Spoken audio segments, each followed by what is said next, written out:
That morning I stepped outside with my coffee ready for another quiet start to the day and froze.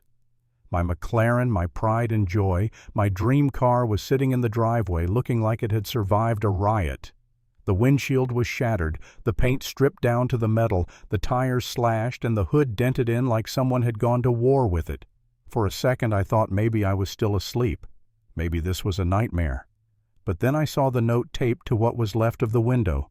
This is what happens when you bring dangerous machines into peaceful neighborhoods. And I knew exactly whose handwriting that was. Karen. Yeah, that Karen, the HOA president, the self-appointed queen of the cul-de-sac. When I moved into Maple Ridge Estates, I thought I'd finally made it. A quiet, manicured, overpriced neighborhood where people smiled too much and complained even more. I didn't have kids.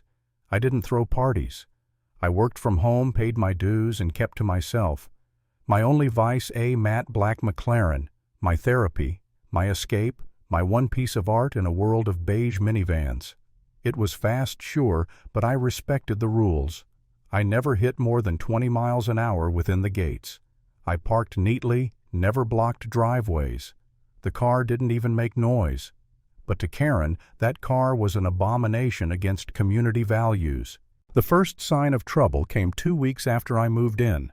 A letter tucked under my windshield wiper written in neat, passive-aggressive cursive. Your vehicle is a threat to our community. Please remove it within 2 weeks or further action will be taken. I laughed. I really did. It felt so ridiculous that I took a photo and sent it to a friend with the caption, HOA Horror Episode 1. I figured she was bluffing, just another power-hungry suburban tyrant trying to keep her HOA kingdom in check. I ignored it. Big mistake. For a while, nothing happened. She'd glare at me from her lawn, clutching that HOA handbook like it was the Constitution. I waved once. She didn't wave back. Then came the emails, HOA-wide blasts about unsafe driving and community endangerment. She never mentioned my name, but everyone knew who she meant. I brushed it off. I wasn't breaking any rules. I had nothing to prove. But the morning I found my car destroyed, something in me cracked. My first reaction wasn't anger, it was disbelief. Who would do something like this? This wasn't a prank, it was hate. Then my neighbor Denise tiptoed over wide-eyed. I saw something last night, she said. Karen and the landscaping guy were near your driveway. I thought it was weird, but I didn't think what, Denise? That they were reenacting a demolition derby. I wanted to scream, but I didn't. I went back inside, hands trembling, and sat at my desk, staring at the security feed from the camera I'd installed in my porch light, just in case. And there it was. Karen. Swinging a hammer like she was auditioning for a low-budget horror movie, yelling about protecting the neighborhood while the landscaper nervously hovered behind her. I paused the video. I didn't cry. I didn't rage. I smiled. Because Karen had no idea she'd just handed me everything I needed. I called my lawyer. Within an hour, we had the footage backed up, labeled time-stamped. I called the police next. When the officer arrived, I played the video. He whistled softly. She didn't even try to hide it. No mask, no gloves. Just straight-up suburban warfare. HOA damage control kicked in fast. The board sent me a formal apology full of corporate words like unfortunate and uncharacteristic behavior. But not a single signature from Karen. No, she doubled down. Sent another email to everyone in the neighborhood calling me a reckless driver endangering the community. She even used the phrase a missile on wheels. That night I sat alone in my garage staring at the wreckage, and for the first time I felt defeated. Like maybe this wasn't worth it.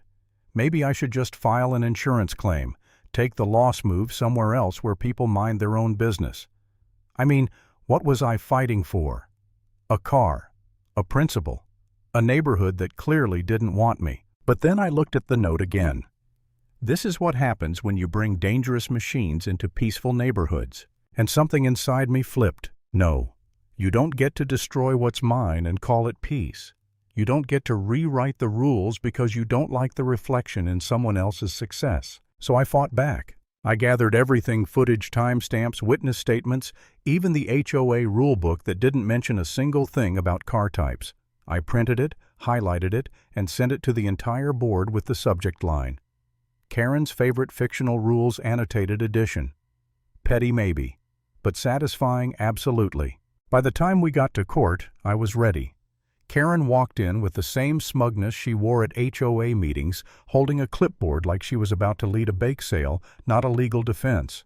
No lawyer, just her ego, and a stack of blurry photos of my car parked in my own driveway. My lawyer opened strong with a slideshow. First image: Karen mid-swing, hammer raised, mouth open mid-scream, wearing her floral housecoat. The courtroom gasped. The judge raised an eyebrow. Karen coughed, pretending she wasn't the villain in 4K. Then came the emails printed on glossy paper just for effect. Dangerous street racer, public menace, fast, and the furious embarrassment. Every word signed Karen B. When it was her turn, she stood tall and said I did what the HOA should have done months ago. The judge blinked. You're admitting to damaging the plaintiff's car. Karen crossed her arms. I neutralized a threat. That car could have killed someone. Silence. The kind that makes your spine tingle. Even the court reporter looked up. Then it was my turn. I kept my voice calm. I explained how the car never exceeded 20 miles per hour inside the gates. I showed the GPS logs, the sound level records, even testimonies from other neighbors who said they'd never heard a single rev from it. I wasn't reckless. I wasn't endangering anyone. The only danger was Karen's ego. The judge leaned back, sighed, and said, "This is one of the more unusual cases I've seen, but the evidence is overwhelming." He turned to Karen. "You are liable for full damages, including the cost of replacement court fees and an additional fine for harassment." Karen's face went blank. For once, she didn't have a rule to quote or a speech to give. Her jaw just hung open. I didn't gloat. I didn't need to. 2 weeks later, a truck pulled into my driveway carrying a brand new McLaren, same matte black, but this time I added red calipers and had the words, "Thanks." Karen stitched into the leather headrests. It was poetic. Rumor spread fast. Karen had to sell her beloved white Range Rover and take out a second mortgage to pay the judgment. Her husband quit the HOA board. Her landscaper stopped returning calls. The poodle apparently developed stress alopecia. I don't know if that part's true, but I like to believe it. When I drove through the neighborhood for the first time in my new car, I didn't rev, didn't speed. Just cruised at a calm 10 miles per hour, soft jazz playing through the speakers. Karen stood on her lawn, watering her roses frozen, watching me glide by. I could almost see the steam coming out of her ears. She tried to spin it at the next HOA meeting, said she was acting in good faith, that the justice system was biased against community safety advocates. Nobody bought it. Denise even brought popcorn. The board voted unanimously to remove her as president. Someone suggested banning her altogether for threatening the peace of the neighborhood. I didn't celebrate. Didn't need to. A few days later, I framed 2 things in my garage: the original letter she wrote and a still frame from the security footage Karen hammer raised caught mid-swing, right beside my new car. Sometimes I sit there, look at both, and remind myself what this really was about. It wasn't about a car. It wasn't even about revenge. It was about reminding people like her that a title HOA president, board member, whatever, doesn't give you the right to play judge, jury, and executioner. You can try to destroy someone else's joy to make yourself feel powerful, but karma drives faster than any car ever could.